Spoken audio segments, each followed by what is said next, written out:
যে একটা পাতানো নির্বাচনের যে পায়তারা করতেছিল সরকার, যে নীল নকশা ছিল সেই নীল নকশা বাস্তবায়ন করার লক্ষ্যে যারা গণতান্ত্রিক আন্দোলনের জন্য আন্দোলন করতেছিলেন তাদেরকে নৃশংসভাবে নারকীয়ভাবে হত্যা করা হয়েছে এবং সরকার সেই নীল নকশাকে বাস্তবায়ন করেছে। 2014 সালে দেখা গেছে 153টি আসনে বিনা প্রতিদ্বন্দ্বিতা ওনারা নির্বাচিত হয়েছে। দীর্ঘদিন হয়ে গেছে এই হত্যাকাণ্ডের কোনো বিচার আমরা পাইনি, অথচ এই হত্যাকাণ্ডে যারা জড়িত তাদের বিচার না করে এই গ্রামের প্রায় 500 লোককে আসামি করা হয়েছে। তারা একটা মিথ্যা মামলার মধ্যে ঝুলে যাচ্ছে।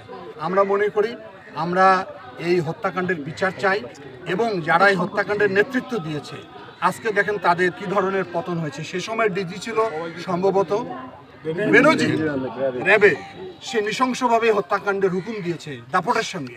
আজকে তার পরিণতি কী হয়েছে, কিন্তু সরকার তার সঙ্গে লুকোচুরি করতেছে। আমরা মনে করি তাকে অবিলম্বে গ্রেপ্তার করে এই হত্যাকাণ্ডের মধ্যে নিয়ে আসা উচিত, তার দুর্নীতির বিচার করা উচিত এবং আমরা মনে করি বিএনপি ক্ষমতায় গেলে অবশ্যই এই হত্যাকাণ্ডের বিচার আমরা করবই। আমাদের পক্ষ থেকে রব্বানীর পরিবারকে আমরা হয়তো সামান্য একটা মাথা গুঁজা ঠাঁইয়ের ব্যবস্থা করে দিচ্ছি।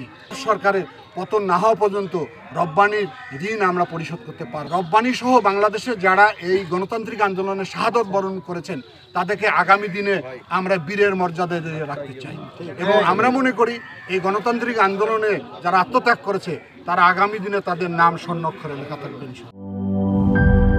একটি ভুল টপিক নষ্ট করে দেয় আড্ডার দিক, তেমনি একটি ভুল উপাদান নষ্ট করে দেয় পারফেক্ট মিক্সিং। বাট প্রাণ চানাচুরে পাবেন সঠিক উপাদানের ঠিকঠাক মিক্সিং, তাই স্বাদটাও পাবেন পারফেক্ট। প্রাণ চানাচুর পারফেক্ট মিক্সিং।